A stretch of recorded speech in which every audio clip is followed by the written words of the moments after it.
Hello, historians. Today we're going to go over the Salem witch trials of 1692.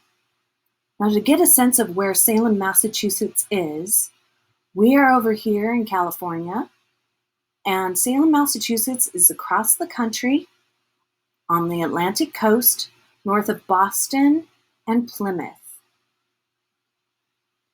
Who were the Puritans and what were the witch trials? The Puritans were a group of English Protestants who wanted to escape religious persecution that settled in the Massachusetts Bay Colony in 1630.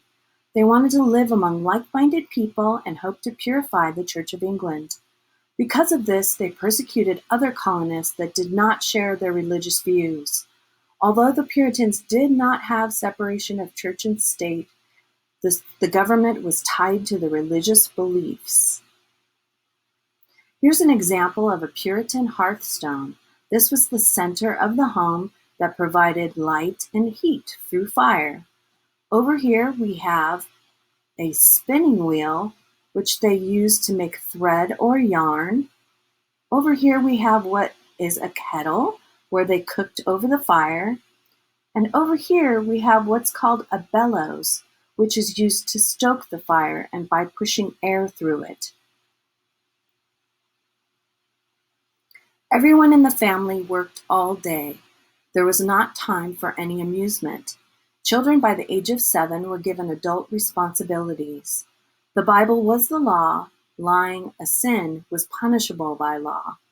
Women were expected to be good wives and subservient to men. Families had 5 to 10 children. Think break. Do you think you would like being a child living in Salem during 1692? Why or why not? How did the witch trials begin? In February 1692, 2 little girls fell ill. Betty Paris, age 9, and Abigail Williams, age 11, continued to get worse by having constant fits.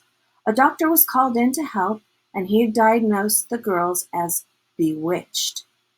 Soon the other girls began to throw fits too, and the colonial Massachusetts fell into a hysteria that witches lived among them. A special court was appointed to hear cases and find people guilty of witchcraft. 3 women were the first to be accused of being witches: Sarah Good, Sarah Osborne, and slave woman Tituba. All 3 were found guilty and were put in jail. Puritans believed in the supernatural world and that the devil was out to get them. Every week, more and more people, mostly unmarried women or widowed women, were accused of being witches. The courts accepted spectral evidence to help them find people of being guilty of witchcraft. A belief in the supernatural and witches who did harm ran through the community of Salem. The first convicted witch was Bridget Bishop, who wore exotic clothing, which was against the strict Puritan rules. She was the first person to be hanged for being a witch.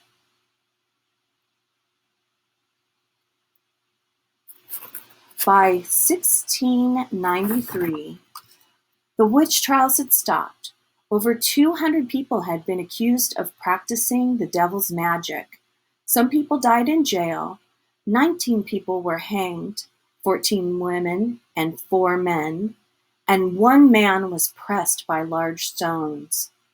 Governor Phipps pardoned all who were accused of witchcraft by May of 1693. Think break. Do you think it was fair to accuse neighbors of witchcraft? Why or why not?